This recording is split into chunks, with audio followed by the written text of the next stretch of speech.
মধ্যপ্রাচ্যের যুদ্ধক্ষেত্রে গোলাবারুদের ঘ্রাণ ছড়ালেও রিয়াদের রাজপ্রাসাদে এখন নাকি কেবলই মুনাফার হিসাব গুনছে সৌদি আরব। ইরান ও যুক্তরাষ্ট্রের চলমান সংঘাত কি মধ্যপ্রাচ্যকে ধ্বংসের মুখে ঠেলে দিচ্ছে, নাকি সৌদি আরবের জন্য তৈরি করে দিয়েছে রূপালী সুযোগ? ইরান ও যুক্তরাষ্ট্রের সামরিক উত্তেজনার পারদ যত চড়ছে, বৈশ্বিক জ্বালানি বাজারে অনিশ্চয়তা ততই বাড়ছে। হরমুজ প্রণালী অবরুদ্ধ হওয়া বা মধ্যপ্রাচ্যের তেল স্থাপনায় হামলার আশঙ্কায় আন্তর্জাতিক বাজারে অপরিশোধিত তেলের দাম এক লাফে বহুদূর বেড়ে গেছে। আর এই অগ্নিমূল্যের সম্পূর্ণ সুযোগ হাতছানি দিয়ে নিচ্ছে বিশ্বের অন্যতম শীর্ষ তেল রপ্তানিকারক দেশ সৌদি আরব।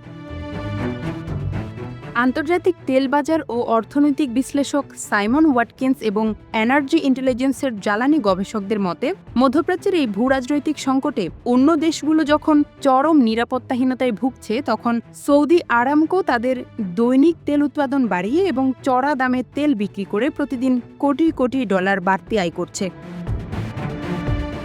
ইউরোপ ও এশিয়ার দেশগুলো ইরানের উপর সম্ভাব্য মার্কিন নিষেধাজ্ঞা ও সরবরাহ বন্ধের ভয়ে বিকল্প উৎস হিসেবে সৌদির দিকে ঝুঁকতে বাধ্য হচ্ছে। তবে এই বিপুল আয়ের পেছনে চরম ঝুঁকিও উকি দিচ্ছে। ইরান যদি সরাসরি সৌদি তেলের খনিতে বা জাহাজে পাল্টা হামলা চালায়, তবে এই বিপুল লাভ মুহূর্তেই বিশাল লোকসানে পরিণত হতে পারে।